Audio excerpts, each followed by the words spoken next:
설교 제목은 여러분들이 잘 보셔야 됩니다. 가정에서 싸우라가 아니라 가정을 위해 싸우라입니다. 사실 얼마나 많은 사람들이 이 가정에서 싸우시는지 모르겠어요. 부부가 싸우고, 형제 자매 간에 싸우고, 시누이 올케 간에 싸우고, 부모 자식 간에도 싸우고, 며느리 시어머니 온갖 종류의 그런 다툼 싸움이 가정에서 일어나고 있습니다. 가장 안전해야 될 가정이 전쟁터가 되는 그런 현실입니다. 상당히 위험한 곳이 되고 있습니다. 말로만 싸우는 게 아니라 몸을 사용해서 싸우고 심지어는 무기까지 들고 싸우는 경우도 적지 않습니다. 우리는 가정에서 싸움을 그쳐야 합니다. 예전에 제가 의정부에 살 때 이제 송추를 넘어서 교회를 갔거든요. 다른 교회 다닐 때. 근데 가다 보면 송추의 한 유명한 고깃집에 큰 글씨로 사랑할 시간도 없는데 어떻게 미움을 이라는 그 글귀가 적혀 있었던 것이 기억이 납니다. 이게 고깃집인데, 그러니까 볼 때마다 제가 참 궁금했던 게 뭐냐면 고깃집에 왜 저게 적혀 있을까 이런 생각을 했어요. 그러니까 서로 사랑하면서 자기 집에 와서 고기를 사 먹으라는 그런 의도인지 하여튼 의도가 늘 궁금하긴 했었어요. 그렇지만 그 말에는 제가 참 공감했습니다. 사랑하며 살기에도 시간이 부족한데, 그렇죠? 근데 가장 가까운 가족끼리 서로 미워하면서 그렇게 싸우면서 사는 것이 얼마나 안타까운 일입니까? 사실은 우리가 제한된 그런 인생이라는 시간 가운데서 서로 웃고 사랑하고 보듬어주고 함께 울고 이렇게 해야 되는데 서로 인상 쓰고 험한 말하고 싸우고 왜 이렇게 하냐 이거죠, 가족들끼리. 그래서 우리가 참 가정에서 싸움을 그치도록 노력합시다. 그러나 그럼에도 불구하고 나는 싸워야 직성이 풀린다고 생각하는 말하는 분이 계신다면 가정에서 싸우지 말고 가정을 위해서 싸우시기 바랍니다. 우리는 가정을 위해서 싸워야 합니다. 여러분 생각해 보세요. 오늘날 가정은 사방에서 공격을 당하고 있습니다. 하나님께서 제정하신 그 가정, 하나님께서 만드신 그 가정이 사방에서 공격을 당하고 있어요. 일단 하나님이 뜻하신 성경적인 가정의 개념이 도전을 받고 있습니다. 저는 얼마 전에 미국의 한 대형교회 목사님 그 딸이 성전환 수술을 해가지고 남자가 되었다는 기사를 제가 읽었습니다. 근데 더 충격적이었던 것은 남자가 된 그 딸이 결혼을 했는데 결혼 상대자가 반대 경우의 트랜스젠더인 거예요. 그러니까 남자가 여자가 된 사람하고 여자였다가 남자가 된 사람이 결혼을 해가지고 그래서 원래 여자였던 사람이 신랑이 되고 원래 남자였던 사람이 신부가 되는 트랜스젠더 부부가 만들어진 겁니다. 그 기사를 읽으면서 너무 마음이 아팠어요. 그 아버지 된 목사님의 마음이 어땠을까? 얼마나 참 찢어졌을까? 그런 생각을 했습니다. 제가 결혼식장 사진을 봤는데 그냥 사방에 문신하고 이런 신부에다 이렇게 해가지고 했는데 그 마음이 어땠을까? 그런 생각이 들었어요.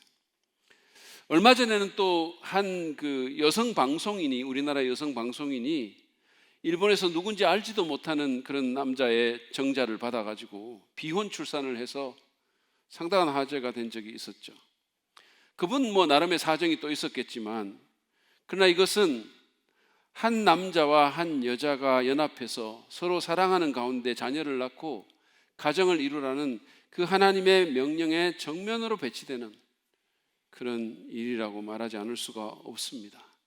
그 태어나는 아이에 대해서 한번 생각해 보세요. 그 아이는 처음부터 아빠의 부재 가운데 아빠가 누구인지도 모른 채 정체성의 혼란을 겪으면서 살아가게 될 것입니다.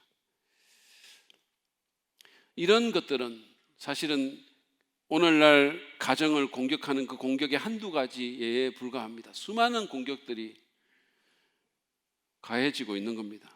제 페이스북에 친구 한 사람은 이런 글을 썼어요. 천국의 현현 모델이라는 가정, 그게 해체되고 있다. 보편 가정을, 그러니까 일반적인 가정을 봉건적, 가부장적, 권위적인 것이라고 폄훼한다. 세태가 그렇다. 그렇게 썼어요. 맞는 말이라고 저는 생각합니다. 수많은 공격이 가정을 향하고 있습니다. 우리는 어떻게 우리의 가정을 위해서 싸울 수 있을까요? 오늘 저는 조금 전에 읽었던 그 느헤미야 4장 말씀, 특별히 1절부터 21절의 말씀을 갖고 이 주제에 대해서 생각해 보려고 합니다. 근데 제 시선을 이제 이 본문에서 특별히 끌었던 것은 조금 전에 읽었던 그 14절 말씀인데, 느헤미야가 성벽을 쌓는 이스라엘 백성들에게 한 말입니다. 다시 한번 보시죠. 그들을 두려워하지 말아라. 위대하고 두려운 주님을 기억하고 형제 자매와 자식과 아내와 가정을 지켜야 하니 싸워라. 개역 개정은 또 이렇게 번역했습니다. 너희는 그들을 두려워하지 말고 지극히 크시고 두려우신 주를 기억하고 너희 형제와 자녀와 아내와 집을 위하여 싸우라. 느헤미야는 지금 그 예루살렘 성벽 재건이라는 하나님의 그 사명을 감당하는 그 하나님의 백성들이 원수의 공격 앞에서 막 두려워하고 있으니까 각자 자신의 가정을 위해서 싸우라고 권면을 하고 있는 겁니다. 우리도 그래야 됩니다. 그러면 구체적으로 우리는 어떻게 우리의 가정을 위해서 싸워야 할까요? 오늘 본문을 보면서 제가 한 세 가지 정도 여러분과 나누려고 합니다. 첫 번째는 우리가 정신을 차리고 원수의 괴계를 파악해야 한다라는 것입니다. 정신을 똑바로 차리고 분별력을 갖고 우리 원수의 괴계를 파악해야 합니다. 오늘 본문을 보면 1절부터 3절에 보면 호론 사람 산발락과 암몬 사람 도비아가 나옵니다. 근데 예전에 제가 느헤미야 강의할 때도 여러분들이 익히 들으셨겠지만 이 사람들이 이제 주된 공격수죠. 그리고 7절에 보면 아랍 사람들, 암몬 사람들, 또 아소도 사람들, 이런 사람들이 느헤미야와 그 백성의 원수로 등장합니다. 이 사람들은 단지 그 이스라엘 백성의 원수라기보다는 그 백성들을 통해서 일하시는 하나님의 원수였습니다. 끊임없이 그 일들을 방해를 합니다. 그런 면에서 이들은 사단과 그를 추종하는 추종자들이라고 말할 수 있겠죠. 그를 상징하는 존재들이라고 말할 수 있겠죠. 그리고 실제로 그들의 배후에는 사단과 악한 영들이 도사리고 있었습니다. 이 사람들이 어떻게 했을까요? 1절부터 3절에 보면 그들은 성벽 이 재건 사업이 막 진행이 되고 있으니까 화를 내고 빈정거리고 비웃으면서 하나님의 백성을 자극합니다. 그리고 7절에서 8절에 보면 성을 쳐서 그들을 혼란에 빠뜨리려고 또 노력했고, 11절에 보면 은밀히 쳐들어와서 사람들을 죽이려고도 했습니다. 그들이 이렇게 다양한 방법으로 이스라엘 백성을 공격하려는 의도가 무엇이었을까요? 11절을 보시죠. 우리의 원수들은 지도새도 모르게 쳐들어와서 우리를 죽여서 일을 못하게 하려고 계획하고 있었다. 그게 그들의 의도였었어요. 11절 하반절에 나온 것처럼 성벽을 쌓는 그 하나님의 일을 못하게 하려고 했던 겁니다. 여러분 생각해 보세요. 이 성벽을 쌓지 못하게 되면 백성들은 안전한 가운데 그 안에 있는 성전에서 하나님께 예배를 못 드리게 되는 거죠. 언제나 공격에 노출되게 되어 있는 겁니다. 그러니까 그들이 결국은 원했던 것은 뭐냐 하면 하나님의 일을 중단시켜서 사람들이 하나님께 다가가지 못하게 하고 하나님을 예배하지 못하게 하려고 했던 거죠. 오늘날 사단이 우리의 가정을 공격하는 것도 마찬가지 같은 의도라고 저는 생각합니다. 그들은 가정을 통해서 역사하시는, 특별히 믿는 가정을 통해서 역사하시는 그 하나님의 일을 막고 싶어 하는 거죠. 여러분 그거 아세요? 하나님께서 제일 먼저 만드신 기관 또는 제도는 국가가 아닙니다. 교회도 아닙니다. 다른 어떤 것도 아니고 가정입니다. 하나님께서 가정을 가장 먼저 만드셨죠. 아시다시피 가정은 모든 사회의 기본입니다. 가정이 건강해야 교회도 건강해지고 국가도 건강해지는 거예요.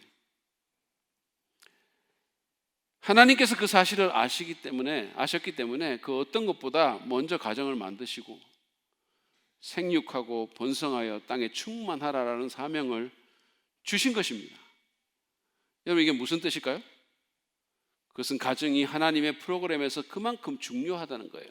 사람들이 흔히 잘 모르고 있는 게 있는데, 가정을 만드신 주체가 하나님이라는 사실을 잘 모르고 있어요.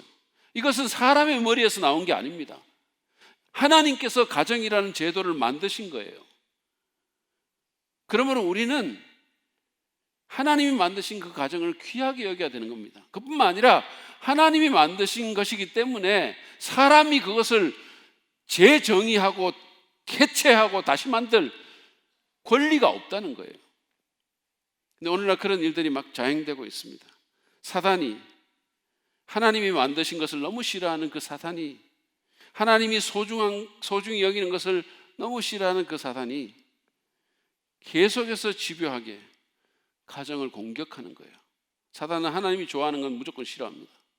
하나님이 귀하게 여기는 건 무조건 훼손시키려고 하죠. 그래서 우리를 훼손시키고 우리의 가정을 파괴시키려고 하는 것입니다. 그러면 사단은 오늘날 어떻게 가정을 공격합니까? 사단이 가정을 공격하는 도구를 제가 몇 가지로 정리를 했는데, 첫 번째는 인본주의 사상입니다. 이 인본주의라는 것은 하나님 제시키고 인간이 중심이 되는 그런 사상이죠. 이를테면 하나님 떠나서 인간관 및 인간의 가치, 능력에 초점을 맞추는 그런 사상 체계를 말합니다.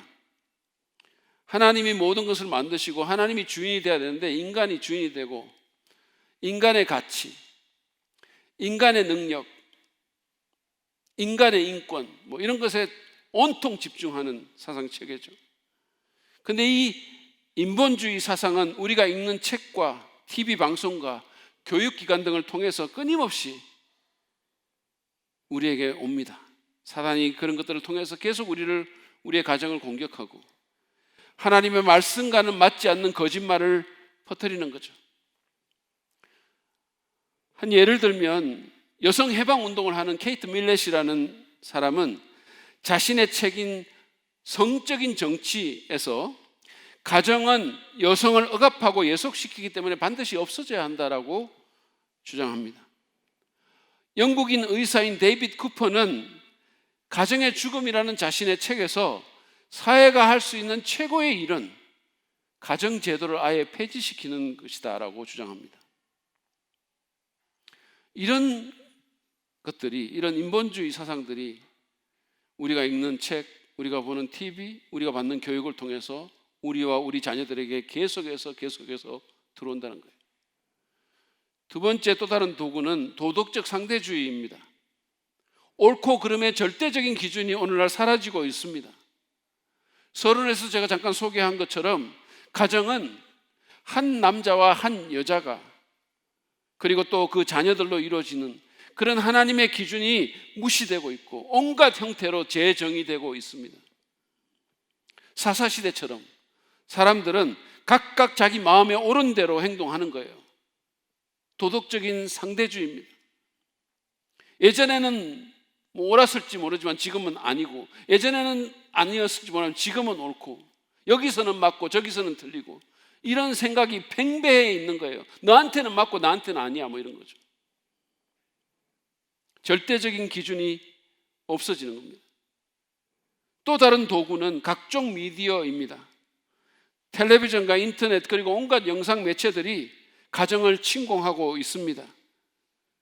그것들은 성적으로 부도덕한 라이프 스타일, 이상한 무슨 막장 가족, 동성애, 혼전관계, 출산, 동거, 이런 것들을 긍정적으로 묘사해서 우리와 우리 자녀들의 가치관을 바꾸려고 하는 거예요. 낯뜨거운 음란물들, 무슨 음란한 대화들, 젊은 남녀들이 그냥 모여가지고 무슨 연애한다는 미명하에 같은 집에서 자고, 심지어는 같은 방에서 자고, 이런 것들이 예술, 예능 또는 솔직함 등의 이름으로 우리와 우리 자녀들의 마음을 파고드는 거예요. 10년 전 또는 5년 전이라면 결코 허용하지 않을 것들이 이제는 별다른 저항에 부딪히지 않고 우리의 안방과 우리의 마음으로 마구 들어오고 있습니다.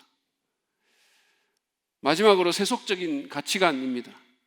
우리는 물질주의와 성공주의, 자기사랑 등에 빠져서 더 중요한 가정의 가치를 내버리고 있습니다. 더 많은 물건들을 가지기 위해서, 더 큰 집에서 살고, 거기 더 좋은 것들 많이 채워놓고, 더 높은 위치에 오르기 위해서 우리는 계속해서 배우자를 무시하고 자녀들을 무시하고 또는 그것들을 희생합니다. 물건을 더 많이 가지기 위해서, 자녀에게 물건을 더 많이 주겠다는 미명으로 그 자녀를 정작 희생시키고 있는 거예요. 그뿐만이 아닙니다. 많은 부부들이 경제적인 이유나 또는 자아 실현 등을 이유로 자녀 낳기를 꺼립니다. 지난 14일 날 그 유엔 인구기금이 발간한 2021년 세계 인구 현황 보고서에 실린 통계표를 보면은 한국 여성 한 명이 평생 낳을 것으로 예상되는 아이 수를 뜻하는 합계 출산율이 1.1명이었어요. 전 세계 조사 대상 198개 국가 중에 꼴찌입니다. 198등이에요. 출산율이 가장 낮은 거예요. 아예 안 낳겠다는 겁니다. 무슨 이유인지 모르겠지만, 물론 또 얘기를 하면 이해할 만한 그런 측면들도 있겠죠. 그러나 그렇지 않은 측면들도 분명히 있다고 저는 생각합니다.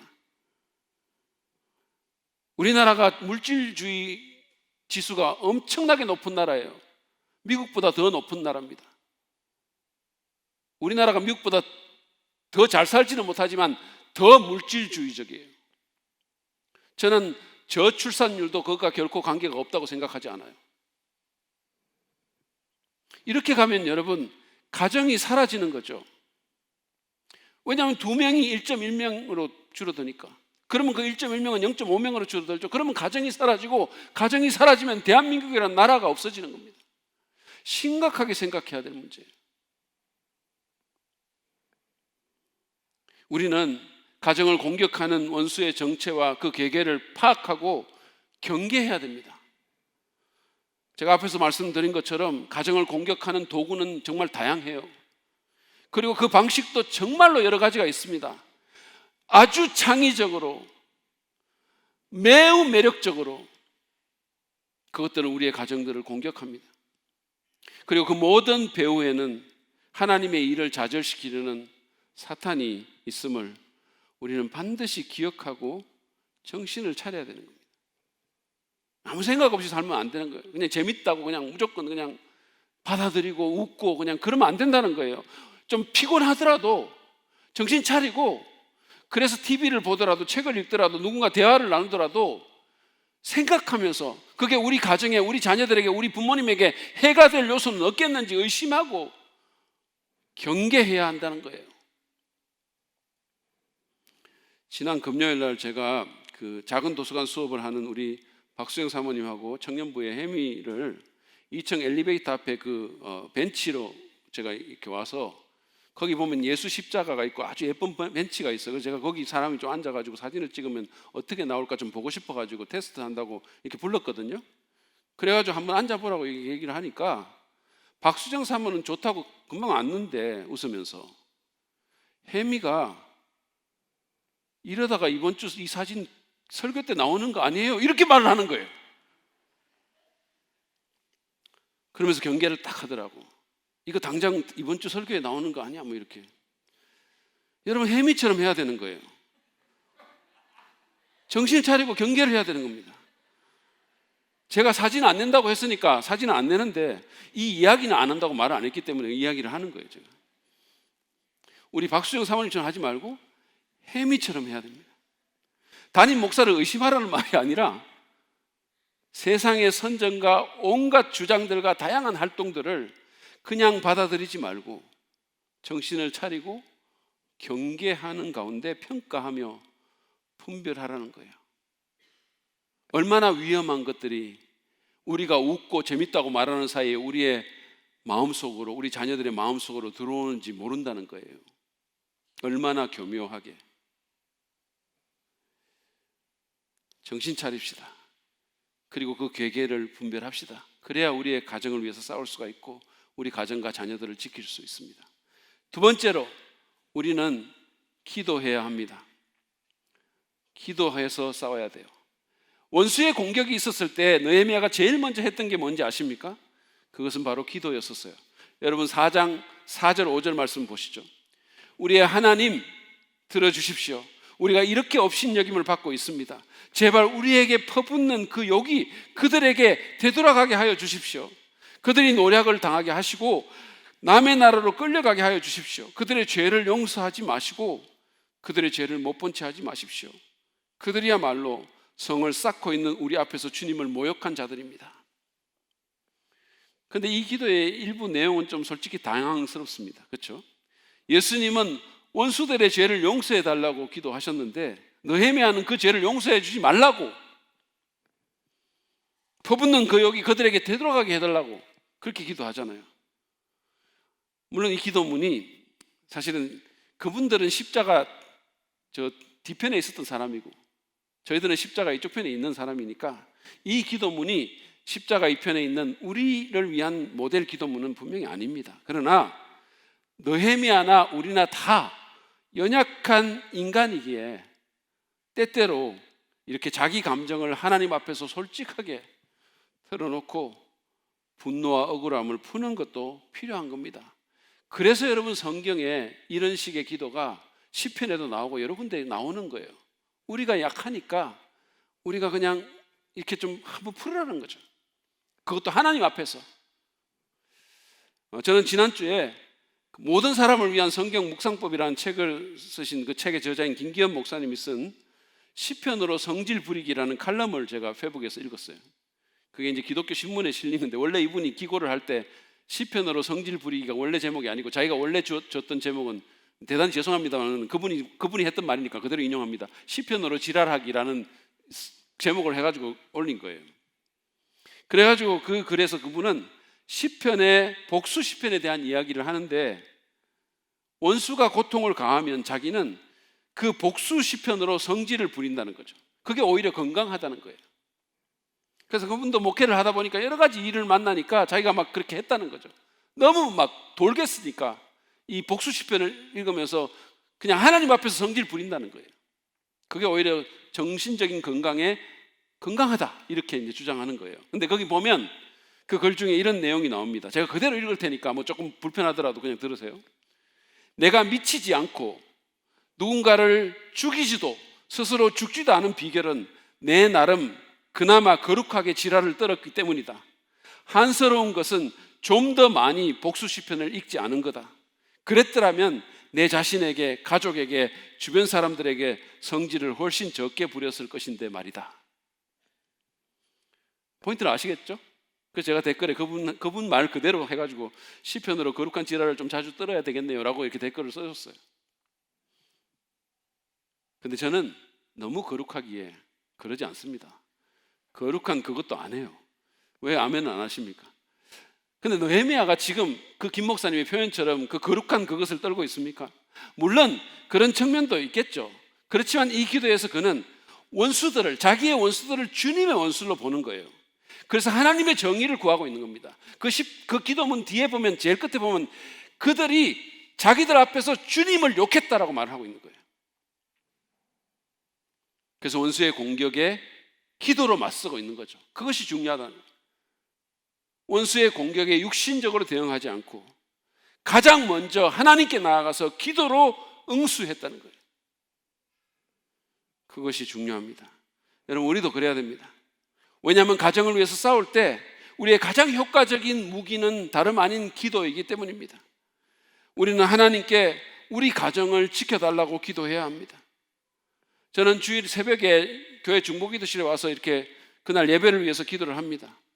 그런 다음에 이제 오전 8시 30분에 우리 교육자들 전체가 다 모여가지고 또 기도회를 해요.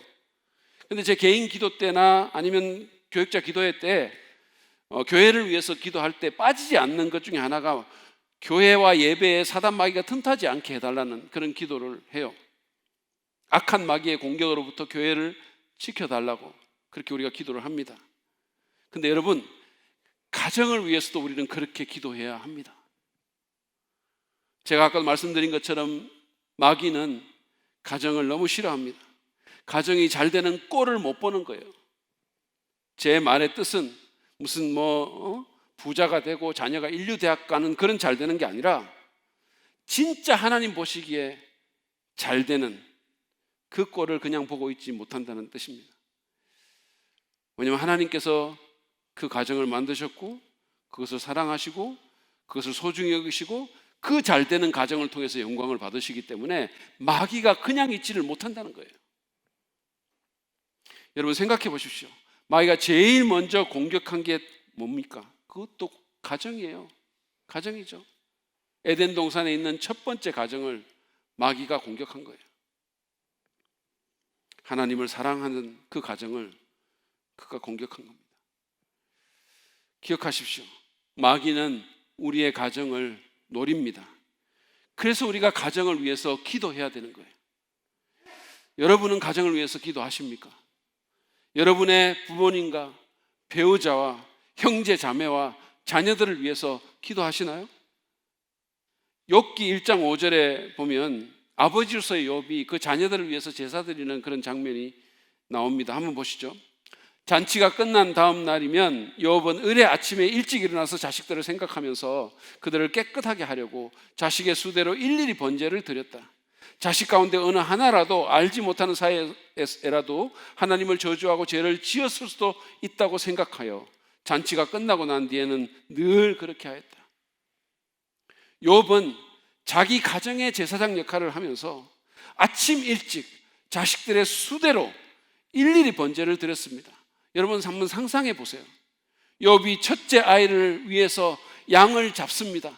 그리고는 그 양을 제단 위에 올립니다. 그리고 그 제물에 불을 붙여가지고 하나님께 그것을 드리면서 그 첫째 아이의 이름을 부르면서 기도합니다. 그리고 이제 둘째 아이를 위해서 또 양을 잡습니다. 손에 피를 묻히고 그 양을 잡아가지고 제단에 올리고 그것을 또 사르면서 하나님 앞에 올리고 그 둘째 아이의 이름을 부르면서 기도합니다. 그리고 셋째를 위해서도 넷째를 위해서도 계속해서 그렇게 합니다. 한번 생각해 보세요. 이 아버지의 모습을 한번 머릿속에 그려보십시오. 자녀들을 너무 사랑해서 그 자녀들의 영적인 상태를 지극히 염려해서 그 자녀들이 하나님과의 올바른 관계에 있기를 너무 원하는 마음에서 그래서 한 자녀 한 자녀를 위해서 온몸에 땀을 흘리고 손에 피를 묻히면서 양을 잡아서 제사 드리고 하늘을 향해 손을 들고 기도하는 그 아버지의 모습을 한번 상상해 보시기 바랍니다. 여러분 그 자녀들은 그런 아버지의 모습을 보면서 무슨 생각을 했을까요? 그런 아버지, 그런 어머니를 보고 자라는 자녀가 잘못될 수 있을까요? 저는 방황하던 청년 시절에 제가 이제 청년 때 예수를 믿었는데 사실은 제가 청년 시절에 예수 믿기 전에 저를 아는 사람들은 제가 이렇게 예수 믿을 거라고는 누구도 생각할 수 없었을 거예요.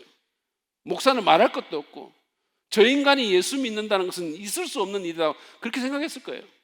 근데 제가 그렇게 방황하던 그때 그냥 밤에 술 먹고 들어오고 막 이러니까 그러니까 막 새벽에 또 막 화장실 간다고 깨고 이런 적이 많았거든요. 그러니까 화장실 간다고 깨서 이렇게 나가다 보면 깜깜한 거실에 우리 어머니가 그냥 거기서 제 이름 부르면서 눈물로 기도하는 그런 모습을 제가 본 거예요. 지금도 잊히지가 않아요. 그 기도가 씨가 돼서 제가 하나님께로 돌아온 겁니다. 저는 그렇게 믿어요. 부모들, 특별히 아버지들은 가정의 제사장으로 자녀들의 이름을 어린 양의 피에 적시면서 그들을 위해서 기도해야 됩니다. 간절히. 아빠의 1분 기도라는 책을 쓴 닉 해리슨은 이런 말을 했습니다.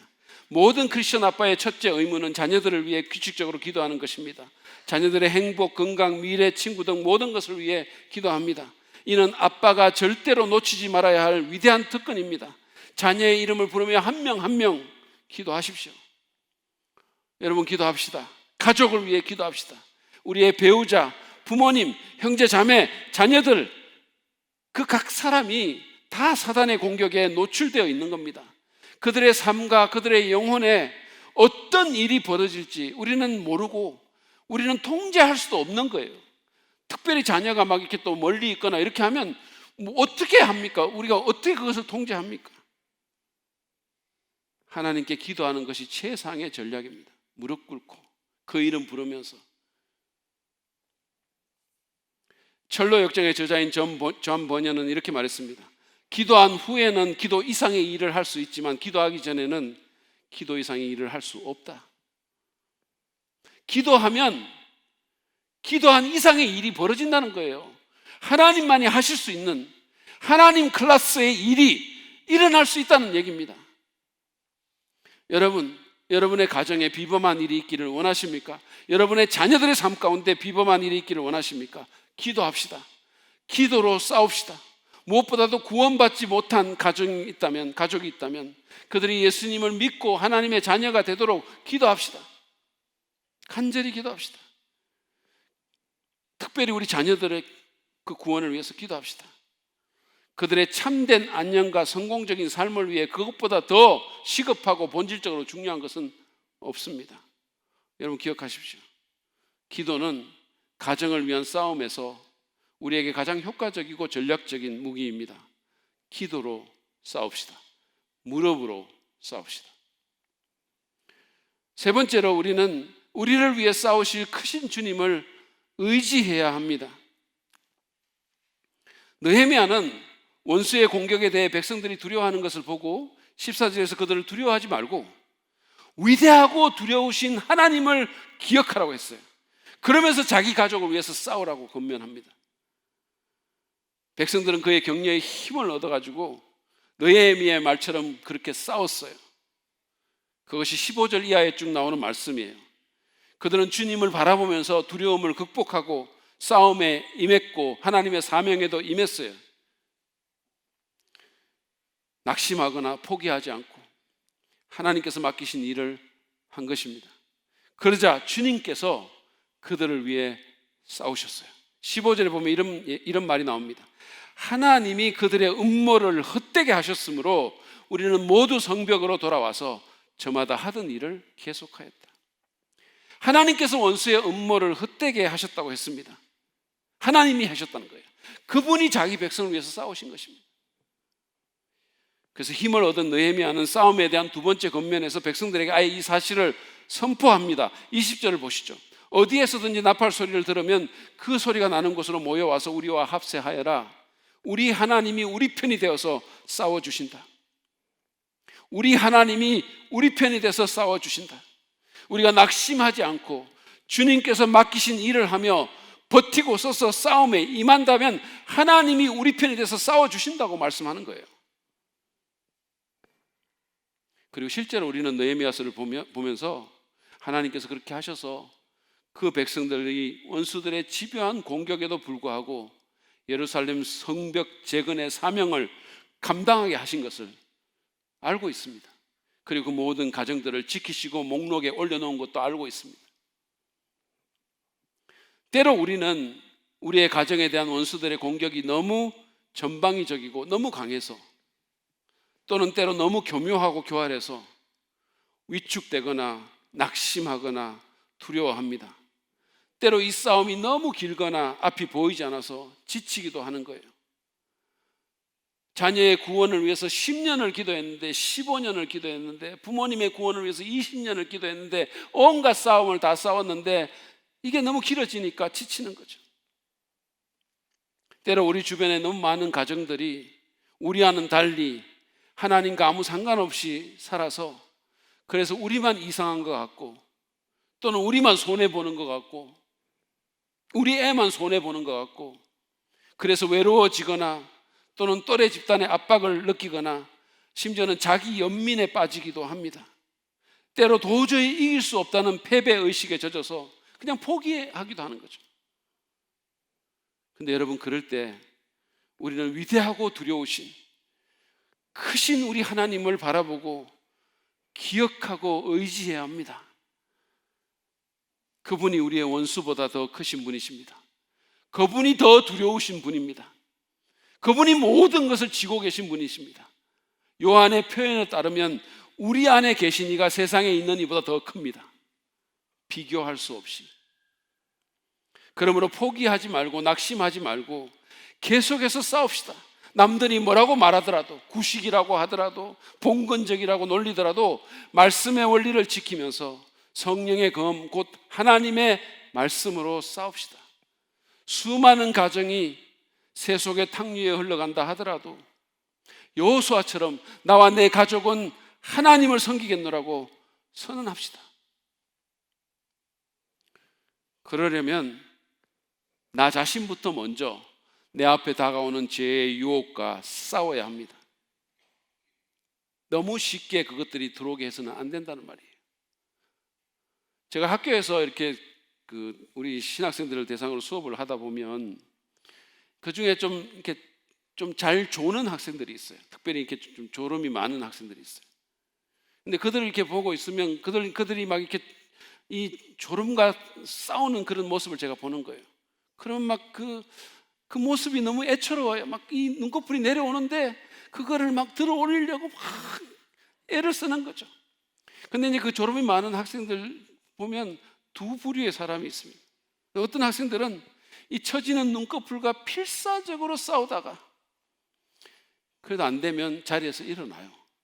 그러고는 뒤에 가서 섭니다. 그렇게라도 해서 싸우겠다는 거죠.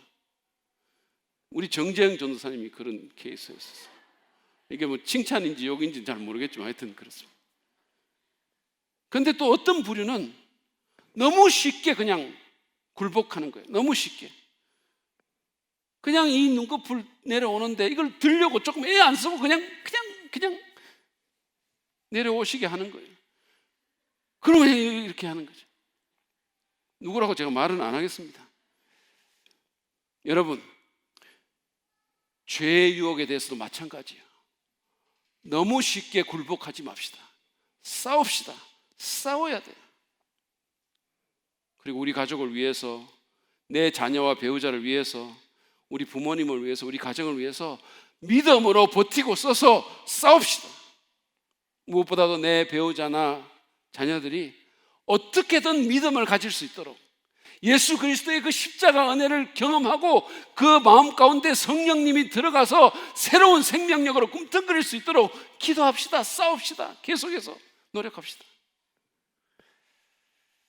엄마, 나 교회 가기 싫어. 이제 안 갈 거야. 그런다고 그래? 뭐 그럼 네 뜻대로 해. 엄마는 교양 있는 사람이라서 강요는 안 해. 그러지 마시라는 거예요. 그러지 마시고 뇌물을 주든지 애원을 하든지 협박을 하든지 어떻게든 예배당에 데리고 옵시다. 어떻게든 하나님 말씀 듣게 하고 어떻게든 복음 전하게 해야 된다는 거예요. 여러분, 우리가 나중에 부모가 된 우리가 천국 갔을 때 하나님께서 우리에게 야, 내가 네한테 이렇게 소중한 자녀들을 줬는데 걔네들한테 얼마나 장난감 많이 줬냐, 얼마나 좋은 학교 다니게 했냐, 얼마나 인류대학 보내려고 노력했냐, 그거 물으려고 저는 생각하지 않습니다. 그 소중한 자녀들에게 하나님의 복음을 얼마나 많이 알게 해줬냐, 그거 알리려고 얼마나 노력했냐, 저는 그거 물으실 거라고 생각해요. 포기하지 맙시다. 그리고 싸웁시다. 그러면 주님께서 우리를 위해 싸우실 것입니다. 그분이 우리 편이 되어 주실 거예요. 여러분, 이거 정말 대단하지 않습니까? 주님이 우리 편이라는 것. 한번 생각해 보세요. 만약에 무슨 메시가 말이에요, 스페인에서 이게 갑자기 유튜브를 틀다가 갑자기 재밌게 TV를 보고는 우리 교회를 알게 돼가지고 우리 교회 회원이 되기로 결정하고 한국에 와가지고 그래가지고 우리 교회 축구팀의 한 편이 된다면 어떤 일이 벌어질까요? 그러면 우리 교회는 전국 교회대항 축구대회에서 그냥 그대로 썰어버립니다. 1등이에요. 누구도 우리를 대항할 수 없어요. 하늘과 땅의 모든 권세를 가지신 분이 우리 편이 되셔서 우리를 위해서 싸워주신대요. 우리 교회 한 목자님이 여호와께서 너희를 위해서 싸우신다는 그 출애굽기 14장 14절 말씀 묵상을 밴드에 이렇게 올렸는데 그 가운데 이런 간증이 있었습니다. 본인의 간증이에요. 아무것도 할 수 없고 마음이 심히 요동칠 때 이 말씀, 그러니까 하나님께서 우리를 위해 싸우신다는 이 말씀을 만났다. 가만히 있으라고. 여호와께서 나를 위하여 싸우신다는 이 위안과 약속의 말씀을 붙들었다. 그저 말씀을 되뇌이며 기도를 했는데 내 마음의 파도는 잠잠해졌고 놀랍게도 상황은 반전되었던 일상의 기적을 경험했다. 할렐루야. 주님이 그를 위해 싸우신 것입니다. 그러므로 여러분, 그 크고 두려우신 분, 그 위대하신 분을 기억하고 그분을 신뢰하면서 포기하지 말고 가정을 위해서 싸우시길 바랍니다. 자녀들을 위해서 싸웁시다. 배우자를 위해서 싸웁시다. 절대로 포기하지 맙시다. 부모님과 형제 자매를 위해서 싸웁시다. 하나님이 원하시는 가정의 원리를 위해서 싸웁시다. 가족을 포기하지 맙시다. 믿음으로 말씀의 원리를 따라 싸웁시다. 원수의 거짓말에 속지 말고 원수의 윽박질에 두려워하지 말고 타협하지 맙시다. 내 집에 원수가 들어오지 못하게 합시다. 여러분, 요즘은 이 원수가 방송 매체를 통해서, 이 스마트폰을 통해서 그냥 무방비로 들어옵니다. 조심하셔야 돼요. 가족이 앉아서 같이 무슨 텔레비전을 보다가 거기에 원수가 뿌린 씨앗이 보이거든. 여러분, 그냥 재밌다고 웃고 아이들하고 그냥 재밌다 그러지 마시고 얘기하세요. 이거 재미는 있는데 저 말은 아닌 것 같아. 저렇게 살면 안 돼 라고 말해야 되는 거예요. 그냥 무방비로 당하고 있으면 안 된다는 거예요. 세상의 가치관과 생활 방식과 세속적인 심리학과 철학이 우리 가정의 육아와 경제생활과 부부관계와 예배생활과 가정의 목표를 좌우하지 못하게 만듭시다. 크신 주님을 의지하고 싸웁시다. 그러면 주님께서 우리를 위해서 싸워주실 것입니다. 그러면 우리 가정이 싸우려고 하는 그 성벽이 완성될 것입니다. 고대 전쟁의 역사를 보면 참 가슴 아픈 패배의 경우가 있는데, 그것은 안에서 스스로 싸움을 포기하고 성문을 적에게 열어주는 거예요. 그런 경우가 여러 번 있었어요. 오늘날 많은 크리스천 가정도 이런 식으로 행동해서 패배하는 경우가 적지 않습니다. 여러분, 그래서는 안 됩니다. 하나님은 오늘 말씀을 통해서 우리의 가정을 위해서 버티고 서서 싸우시라고 하십니다. 그러므로 싸웁시다. 상황이 어렵고 힘들더라도 포기하지 맙시다. 우리가 계속해서 이 가정을 위해서 싸우는 것은 가정에 그만한 가치가 있기 때문이에요.